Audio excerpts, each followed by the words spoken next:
ಇವ್ರು ನನ್ನ ಸೋದರತ್ತೆ ಮಗನೇ. ಅವರಿಗೆ ಗ್ರಾಜುಯೇಷನ್ ಆಗಿ ಮುಂದೆ ಏನ್ ಮಾಡುದು ಅಂತ ಹೇಳುವಾಗ ನನ್ನ ತಂದೆಯವರು ಡಾಕ್ಟರ್, ಅವರು ತಮಿಳ್ನಾಡಲ್ಲಿ ಪ್ರಾಕ್ಟೀಸ್ ಮಾಡ್ತಿದ್ರು. ಜಾಬ್ ಏನಾರು ಮಾಡ್ಬೋದಾ ಅಂತ ಹೇಳಿ ಅಲ್ಲಿಗೆ ಬಂದು ನನ್ನ ತಂದೆಯವರೊಟ್ಟಿಗೆ ಡಿಸ್ಕಸ್ ಮಾಡಿ ಮತ್ತೆ ಬಿಸ್ನೆಸ್ ಸ್ಟಾರ್ಟ್ ಮಾಡಿದ್ರು. ಆಗ ನಾನು ಇನ್ನೂ ಚಿಕ್ಕವಳು, ಹಾಗೆ ನಾವು ಒಟ್ಟಿಗೆ ಬೆಳೆದವರು ಕೂಡ. ಮುಂದೆ ನನ್ನ ಗ್ರಾಜುಯೇಷನ್ ಆಗಿ ಕಂಪ್ಲೀಟ್ ಆಗುವ ಮೊದಲು ನನ್ನ ತಂದೆಯವರು ತೀರಿ ಹೋದ್ರು.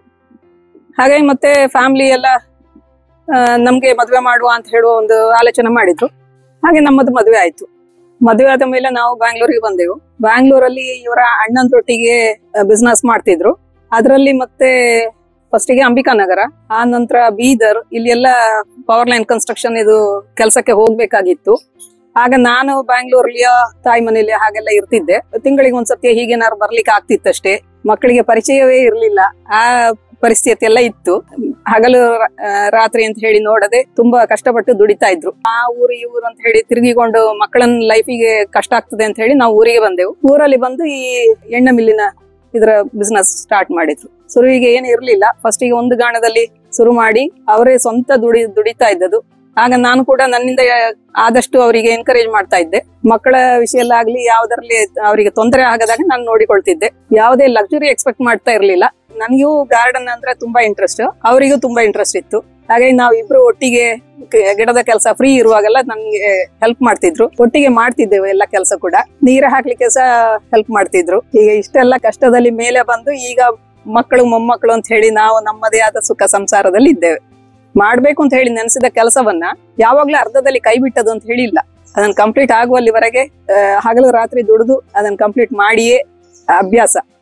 ಪಂಕ್ಚುಯಾಲಿಟಿ, ಸಿನ್ಸಿಯಾರಿಟಿ ಇದ್ದ ಕಾರಣ ಅವರಿಗೆ ಸಕ್ಸಸ್ ಆಗ್ಲಿಕ್ಕೆ ಕಾರಣ ಆಯ್ತು. ಅದು ನನ್ಗೆ ಅವರ ಇದು ತುಂಬಾ ಇಷ್ಟ ಕೂಡ.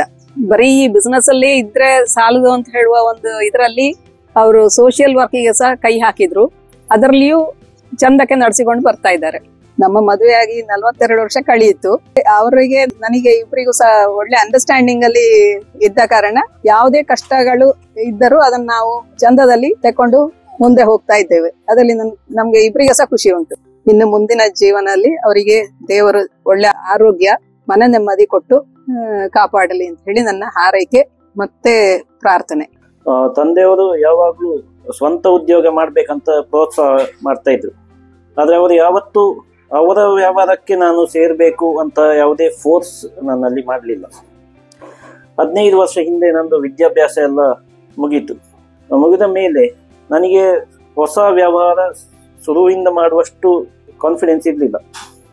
ಹಾಗಾಗಿ ನಾನು ತಂದೆಯವರೊಟ್ಟಿಗೆ ನಾನು ಫ್ಯಾಮಿಲಿ ಬಿಸ್ನೆಸ್ಸಿಗೆ ಸೇರಿದೆ. ಆ ಟೈಮ್ನಲ್ಲಿ ತಂದೆಯವರು ಹೇಳಿದರು, ಬೆಂಗಳೂರಲ್ಲಿ ಒಳ್ಳೆ ಮಾರ್ಕೆಟ್ ಇದೆ, ನೀನು ಸ್ವಲ್ಪ ವರ್ಷ ಬೆಂಗಳೂರಲ್ಲಿ ಇದ್ದಿ, ಹಾಗಾಗಿ ನೀನು ಅಲ್ಲಿ ಮಾರ್ಕೆಟ್ ಡೆವಲಪ್ ಮಾಡಲಿಕ್ಕೆ ನೋಡು ಅಂತ. ಹಾಗೆ ನಾನು ಅಲ್ಲಿ ಮಾರ್ಕೆಟ್ ರಿಸರ್ಚಿಗೆ ಅಂತೆಲ್ಲ ಹೋದಾಗ ನನಗೆ ತುಂಬ ಐಡಿಯಾಸ್ ಬಂತು, ಹೇಗೆ ನಾವು ಬಿಸ್ನೆಸ್ ಬೆಳೆಸ್ಬೋದು ಅಂತ.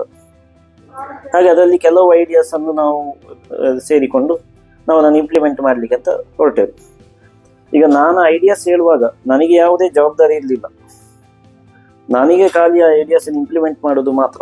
ಆದರೆ ತಂದೆಯವರಿಗೆ ಈಗ ಇರುವ ಸೆಟಪ್ ಅದೊಂದು ಬ್ರೆಡ್ ವಿನ್ನರ್, ಹಾಗೆ ಅದನ್ನು ಕೂಡ ಅವರು ಸೇವ್ ಮಾಡಬೇಕು, ಮತ್ತು ನನ್ನ ಐಡಿಯಾಸ್ ಕೂಡ ಇಂಪ್ಲಿಮೆಂಟೇಷನ್ ಮಾಡಬೇಕಂತ ಅವರು ಹೇಳಿದರು. ನಿನ್ನ ಐಡಿಯಾ ಪ್ರಕಾರ ಒಂದು ಸೆಪರೇಟ್ ಯೂನಿಟ್ ಮಾಡು. ಅದಕ್ಕೆ ನಾನು ಸೀಡ್ ಕ್ಯಾಪಿಟಲ್ ಕೊಡ್ತೇನೆ, 1 ಕೋಟಿ ಸೀಡ್ ಕ್ಯಾಪಿಟಲ್ ಕೊಟ್ಟು ಮತ್ತೆ ಹೊಸ ಯೂನಿಟ್ ಕಲ್ಲರ್ಪೆಯಲ್ಲಿ ಸ್ಟಾರ್ಟ್ ಮಾಡಿದ್ದೇವೆ. ಹಾಗೆ ಇದು ಸ್ಟಾರ್ಟ್ ಮಾಡಿದಾಗ ಕೂಡ ತಂದೆಯವರು ಫುಲ್ ನಿನಗೆ ಬೇಕಾದಾಗೆ ಮಾಡುವಂತ ಬಿಡಲಿಲ್ಲ. ನನಗೆ ಏನು ಸಪೋರ್ಟ್ ಬೇಕು, ನಾನು ಯಾವಾಗ ಅಡ್ವೈಸ್ ಕೇಳ್ತೇನೆ ಆಗ ಅಡ್ವೈಸ್ ಕೊಟ್ಟು.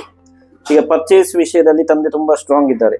ಆ ವಿಷಯದಲ್ಲಿ 2 ವರ್ಷದವರೆಗೆ ಸ್ಟಾರ್ಟ್ ಮಾಡಿ ತಂದೆಯವರೇ ಪರ್ಚೇಸನ್ನು ನೋಡ್ತಾ ಇದ್ರು. ಮತ್ತೆ ನನಗೆ ಫುಲ್ ಕಾನ್ಫಿಡೆನ್ಸ್ ಬಂದ ಮೇಲೆ ನನಗೆ ಅದನ್ನು ಬಿಟ್ಟರು.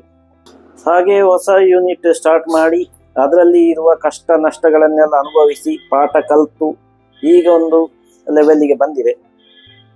ನಾನು ಸ್ಟಾರ್ಟ್ ಮಾಡಬೇಕಾದ್ರೆ ತಂದೆಯವರು ಮಾಡಿದ್ದು ಏನು ಅಲ್ಲ, ಇದು ಭಾರಿ ಸುಲಭ, ನಾನು ಇದಕ್ಕಿಂತ ಎಷ್ಟೋ ದೊಡ್ಡ ಮಟ್ಟಿನಲ್ಲಿ ಮಾಡ್ತೇನೆ ಅಂತ ಹೇಳುವ ಲೆಕ್ಕದಲ್ಲಿ ಬಂದಿದೆ. ಆದರೆ ಈಗ ನನಗೆ ಎಂತ ಅನಿಸ್ತಾ ಇದೆ, ಅವರು ಎಷ್ಟು ಕಷ್ಟ ಬಂದಿದ್ದಾರೆ, ಎಷ್ಟರ ಮಟ್ಟಿಗೆ ಬೆಳೆಸಿದ್ದಾರೆ.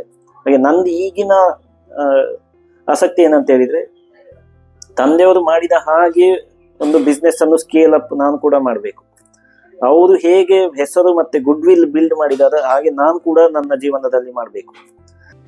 ತಂದೆ ನನಗೆ ಯಾವತ್ತಿಗೂ ರೋಲ್ ಮಾಡೆಲ್ ಆಗಿದ್ರು.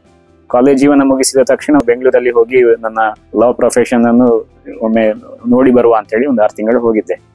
ನಂತರ ತಂದೆ ಜೊತೆಗೆ ಸೇರಿಕೊಂಡು ಈ ಕೋಕೋ ಗುರು ಏನು ಉದ್ಯಮ ಉಂಟು, ಅದಕ್ಕಿಂತ ಹಿಂದೆ ಶ್ರೀರಾಮ್ ಆಯಿಲ್ ಮಿಲ್ ಅಥವಾ ಸಂತೋಷ್ ಬ್ರ್ಯಾಂಡ್ ಅಲ್ಲಿ ಎಣ್ಣೆ ವ್ಯಾಪಾರ ಆಗ್ತಾ ಇತ್ತು.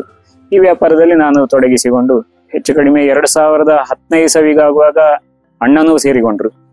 2015ನೇ ಇಸವಿಯಲ್ಲಿ ಹಿಂದೆ ತಂದೆ ತೆಂಗಿನಕಾಯಿಯನ್ನು ಖರೀದಿ ಮಾಡಿ ಅದನ್ನು ಕೊಬ್ಬರಿ ಮಾಡ್ತಾ ಇದ್ರು.